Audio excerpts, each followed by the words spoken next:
The next passage, let me take a look at it, is Micah 5, 1 and 2. So let's look at this.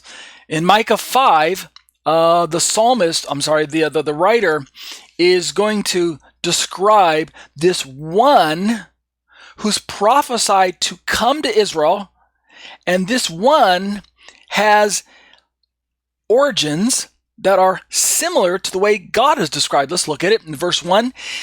He says, "Now muster your troops, O daughter of troops. Siege is laid against us. With a rod they strike the judge of Israel on the cheek." These are words that are prophesied to Israel. That's the context. That's why I read verse 1. Look at verse 2. "But you, O Bethlehem Ephratah," and we know this verse from reading through our this shows up in part of probably the Christmas liturgies and things like that. "But you, O Bethlehem Ephrathah, who are too little to be among the clans of Judah, from you," right, speaking of this one from Bethlehem, "from you shall come forth for me one who is to be ruler in Israel." This is a messianic prophecy here. But look at this last clause, this last phrase, "whose coming forth is from old, from ancient days." Whose coming forth is from old, from ancient days. But if we look at the Hebrew, let me turn to Micah 5:2 in a different version. In fact, just look at different versions here. Out of the NIV, it says in the last clause, "whose origins are from old, from ancient times." The NLT, the New Living Translation, says, "whose origins are in the distant past, who will come for you on my own." ESV, we already read, "whose coming forth is from old." Berean Study Bible, though, look at this.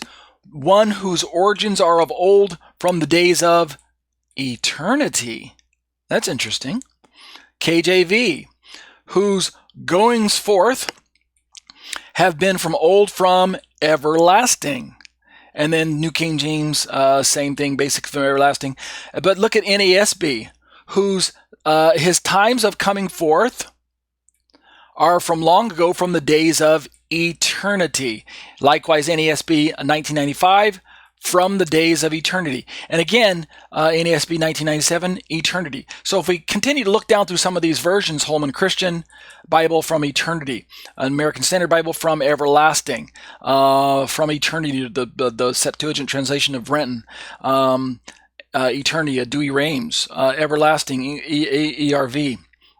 You get the point, is that we're beginning to see that Micah is describing this one whose comings are from a long time ago. But what's interesting for our purpose is that if we jump over to, let me jump back there.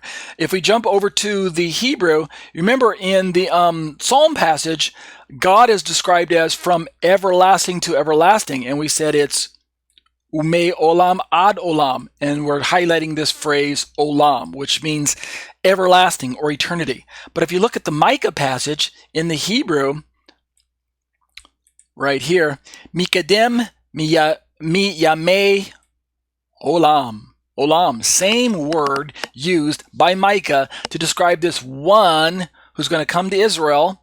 Same word that the psalmists are used to describe God. Same Hebrew word, olam.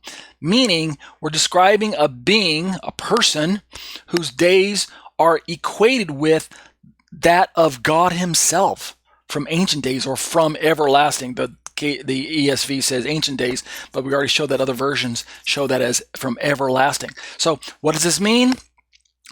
The Messiah is eternal in Micah 5, 1 and 2.